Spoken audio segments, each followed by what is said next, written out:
Now, there's another way to increase the effect of whatever dopamine happens to be circulating in your brain and body. And this again relates to increasing the number or the efficacy of the receptors for dopamine.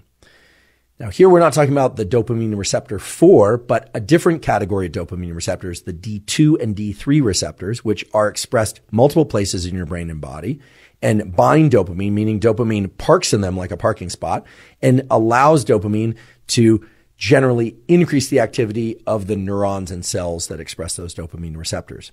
How do you do that? Well, it turns out that regular ingestion of caffeine at safe and appropriate levels of about 100 to 250 milligrams is going to increase the number of D2 and D3 dopamine receptors. I talked a little bit about this on a previous episode. Again, we'll provide links to these studies, but this is an important finding, I believe, because this is not about the acute, the immediate effects of caffeine on alertness, although those occur too. When you drink caffeine, it's going to increase your levels of adrenaline and so-called epinephrine, which will increase your energy levels. It's going to decrease levels of something called adenosine, which builds up while you're sleepy. It's going to make you feel less sleepy, more alert, more energetic. That's sort of obvious. But what's less obvious is that it's increasing the number and efficacy of dopamine receptors so that whatever dopamine happens to be around in your system is going to have more of a potent effect. So how much caffeine should you drink? That's going to vary from person to person. Some people are very sensitive to caffeine, others are not.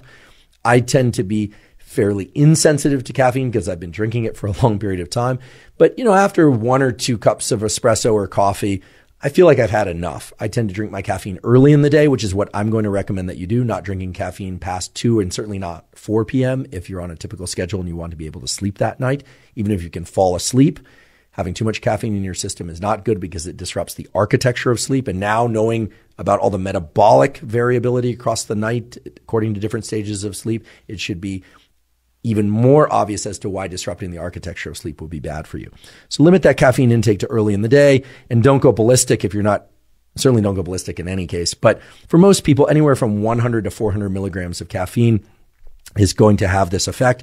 And this effect, again, is a slow accumulating effect by drinking caffeine consistently day to day.